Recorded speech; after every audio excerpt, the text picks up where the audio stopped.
Yeah, Gavin Allenton here with Dr. Adrian Soto, who's one of the, a medical doctor from Mexico and also studying for a PhD in Oxford University on ketone research. And I've been fortunate to be a participant in some of your trials. I think it's the other way around because I will always be, I'll be forever grateful for with Gavin, because when I was starting, you were participating my very first study, which was a safety one, because one of the main questions was, is this safe enough for lung consumption? And I actually can't remember exactly how I got your email, but I remember someone told me like he would be amazing because he's on a ketogenic diet. Definitely he would want to try ketones, and he knows what he's doing. Like he's not your average participant. So yeah. When you feel a little bit insecure when you're starting your first study, and it was reassuring.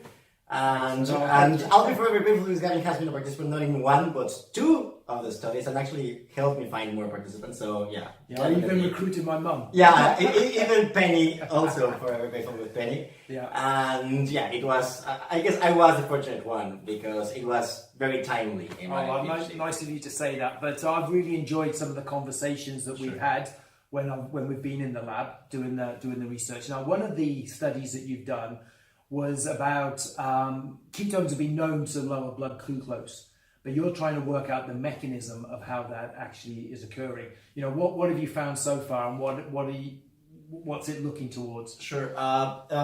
It's been known for decades that ketones lower blood glucose. The early studies in animals, perhaps late 40s, early 50s, with ketone salt infusions in animals, showed very quickly that glucose went down very, very rapidly within 5 minutes. Okay, wow. So this was known for a while. However, because of no one could really manipulate, or there weren't ketone supplements, or there are no high ketone foods, this was just like a fun fact. Oh yeah, ketones lower blood glucose, but we couldn't use them. So that's why this wasn't studied more thoroughly.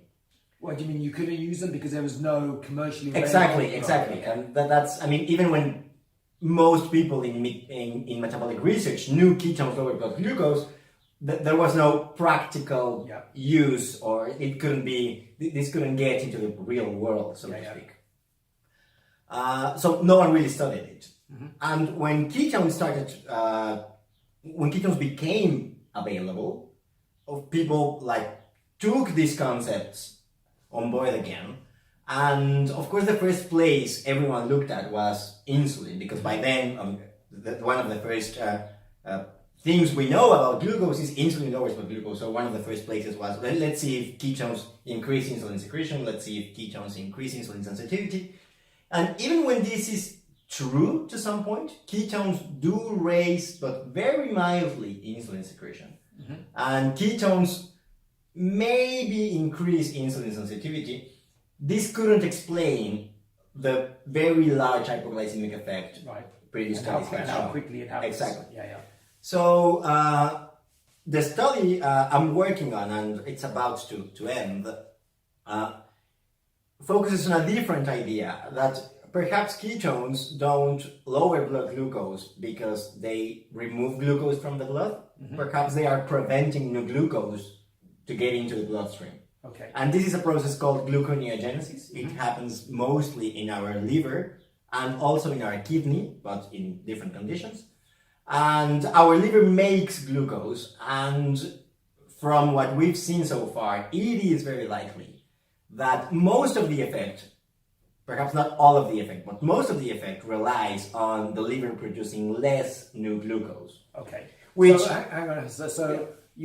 So if we haven't eaten, so our body then breaks down glycogen to make glucose. New glucose. So that glycogen is stored in our liver and in our muscles. That's right. Okay. So, and what you're thinking is that the ketones are slowing that down or switching off some of that mechanism. But not from glycogen, because there have sometimes confusing names. Breaking down glycogen to release glucose, it's called glycogenolysis. Okay, yeah.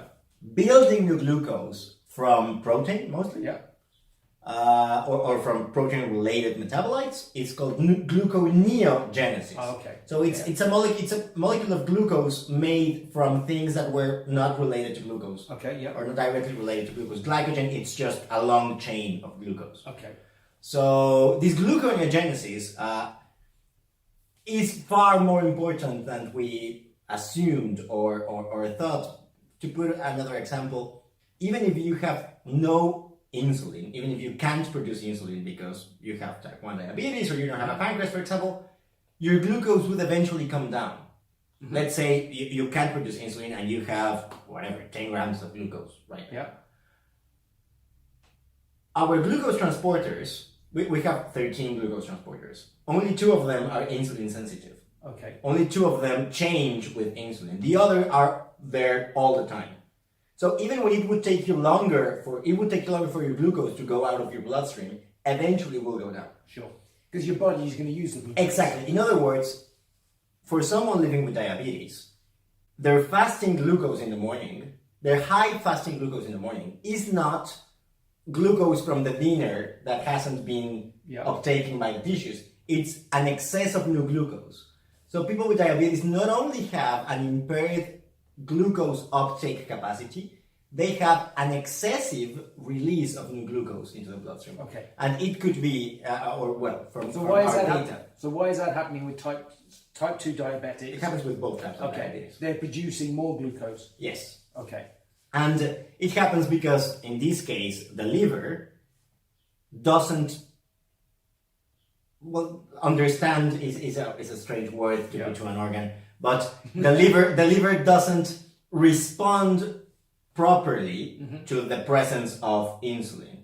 So, for example, if you can't produce insulin, insulin does so much more than changing glucose from the bloodstream to the tissues. Insulin makes a ton of things. And one of the most important things insulin does is to tell the liver, we don't need more glucose. You could see this as the liver knows or is programmed to release new glucose if we don't have glucose, mostly because our brain needs glucose. Yeah. So this is the program, this is the default instruction. Insulin is a way of telling the liver, new glucose just arrived, don't spend energy building new one because we have glucose from elsewhere. So it makes a lot of sense. If you can't produce insulin, or your liver is insulin insensitive, if your liver can't respond properly to the presence of insulin, your liver doesn't have a break on this process of releasing the glucose. So that's why people who live with diabetes, either because they can't produce insulin or because their liver is insulin insensitive, can't put a brake on gluconeogenesis, and they produce more glucose. Okay, so where is the role of exogenous ketones coming in and helping with this process, and potentially, because obviously, you're looking at, a potential therapeutic use of this in the future. How might that work for people? Ketones would be a way of telling, ketones are also a way of telling your liver, don't produce so much glucose, there is something else in place. Yeah. So imagine if we put ourselves in a fasting context. You want, of course, to preserve energy. You want to preserve glucose because your brain needs it, and you need your brain to get more food. Yeah. So if you are in a saving program, because you haven't had food in a while, it would make sense that once ketones kick in, they tell your liver, put a brake on it.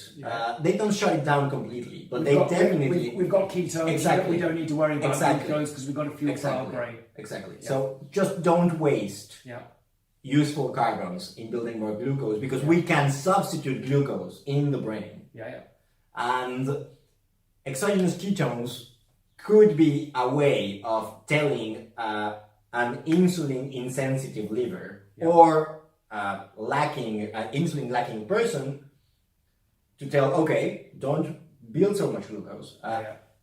There are many different ways in which ketones might be down-regulating gluconeogenesis, but all of them would end up in the same. All of them would end up telling the liver, don't produce more glucose. Excellent. Well, I think that's really exciting information for where I'm biased towards No, of course. I'm biased as well because I've got an interest in this area, but I think as more and more research gets done, which you're doing, this is going to be become a conversation that more people are talking about. Thank you very much. Thank you. Cheers.